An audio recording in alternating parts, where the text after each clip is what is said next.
সম্মানিত বিনিয়োগকারী ভাই বোনেরা, আসসালামু আলাইকুম। আশা করি আপনারা সবাই ভালো আছেন, শারীরিকভাবে সুস্থ আছেন, মানসিকভাবে চাঙ্গা রয়েছেন। এটি বলার অপেক্ষা রাখে না।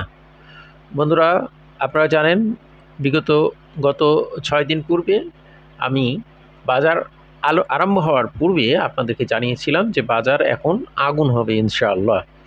সেই আমার এই কথার পরবর্তী ফলস্বরূপ আপনারা দেখেছেন 250 পয়েন্ট, 300 পয়েন্ট, 150 পয়েন্ট এইভাবে বাজার আপ হয়েছে বা বৃদ্ধি পেয়েছে ইন্ডেক্স।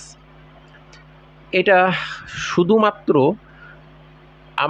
আমি যে কথা বলছি সেই বিষয়টাই নয়, ওভারঅল বাজারে যে এত গেইন হওয়ার সাথে সাথে, ইন্ডেক্সের বৃদ্ধির সাথে সাথে লেনদেনও যথেষ্ট পরিমাণ বেড়েছে।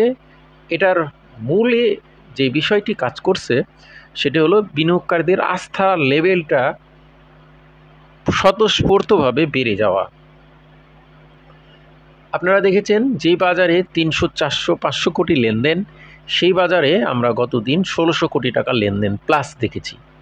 এটার একটাই কারণ বিনিয়োগকারীদের একটা আস্থার লেভেল তৈরি হওয়া। এছাড়া আপনারা জানেন ইতিপূর্বে আমরা তত্ত্বাবধায়ক সরকারের সময় বাজারের অবস্থান অত্যন্ত ভালো হতে দেখেছি। অতীত সময়ে এটা আমরা সবাই জানি।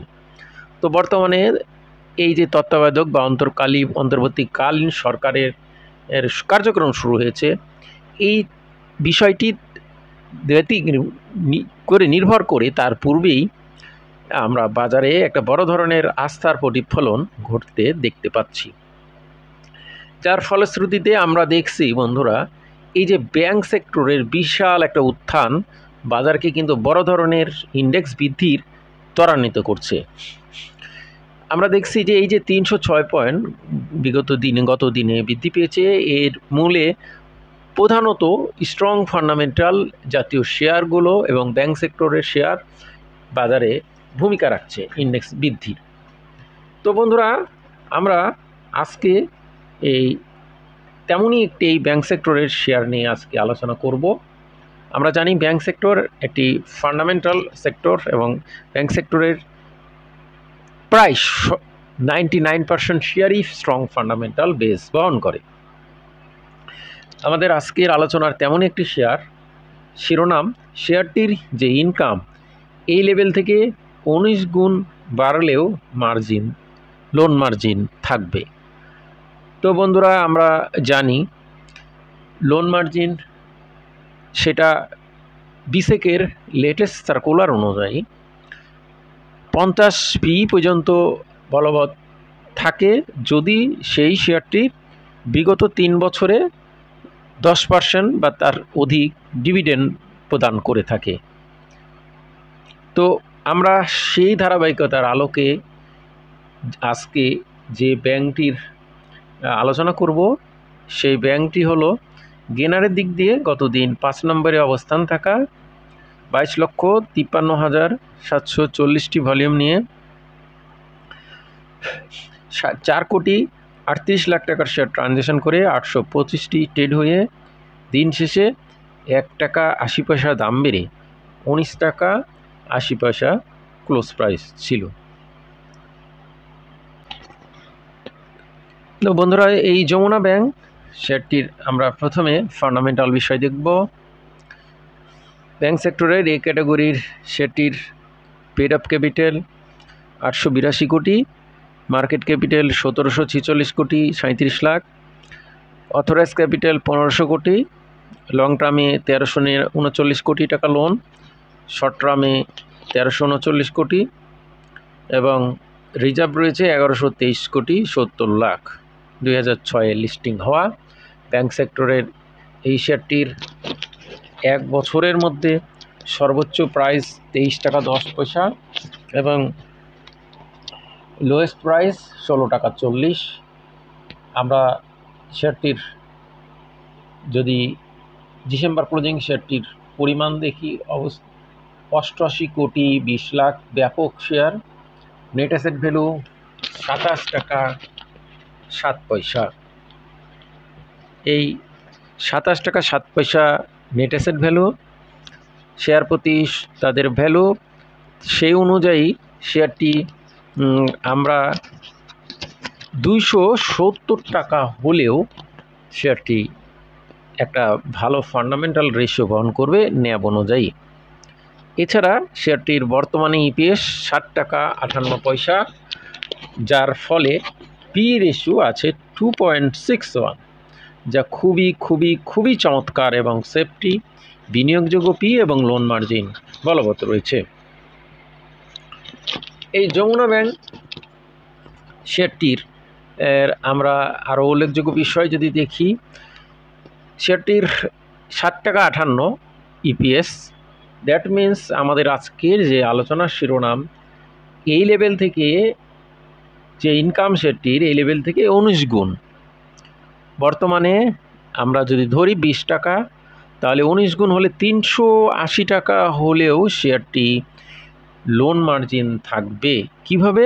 60 টাকা 58 তার ইপিএস, সেই অনুযায়ী 50 পি যদি ধরা যায় তাহলে 380 টাকা পর্যন্ত শেয়ারটির লোন মার্জিন বলবৎ থাকবে।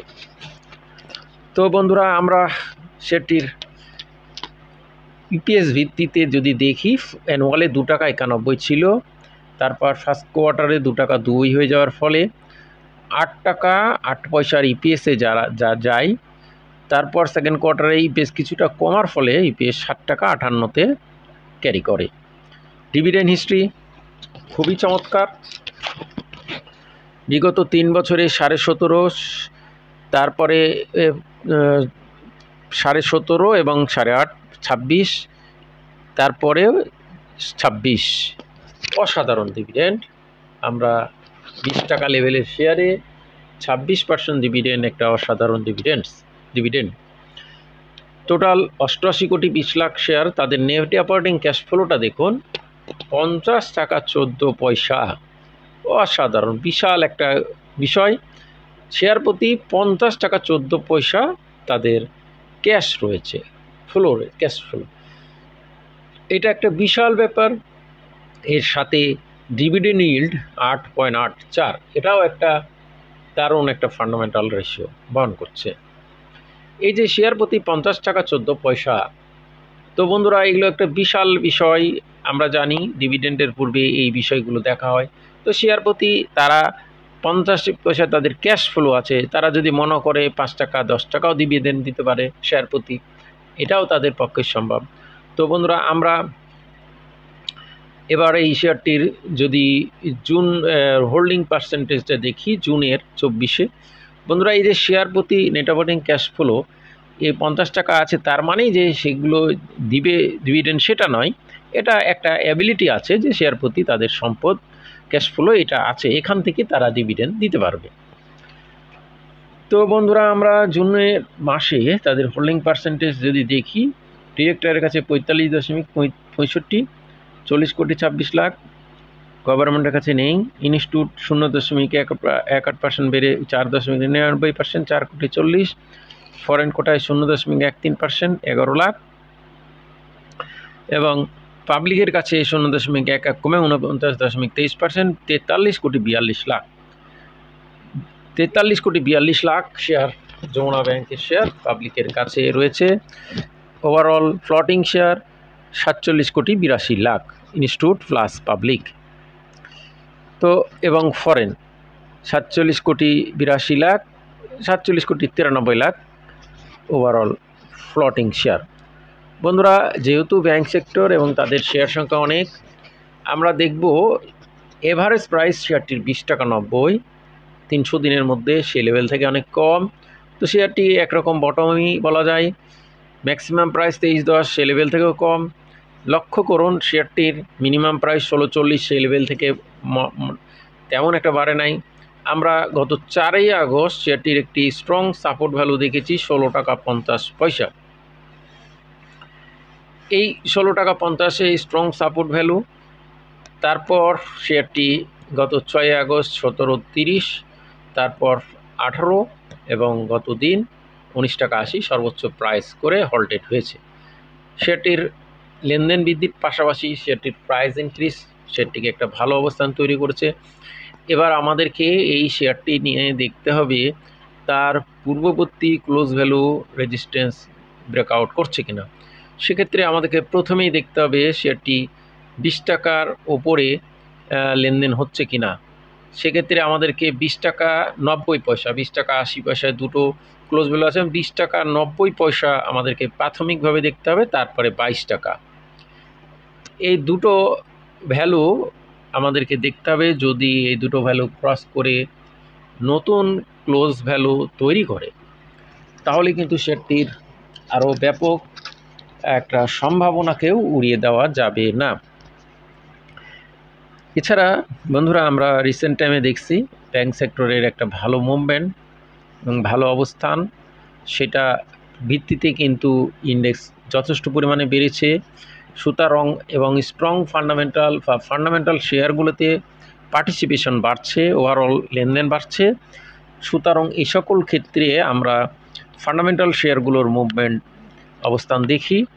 এখন এই বিষয়টাই আমাদেরকে দেখতে হবে যে এই শেয়ারটি, বন্ধুরা আপনাদেরকে অনুরোধ করবো যারা আমার চ্যানেলটি এখনও সাবস্ক্রাইব করেননি চ্যানেলটি সাবস্ক্রাইব করবেন, আলোচনা ভিডিওটি লাইক দিয়ে শেয়ার করে দিবেন।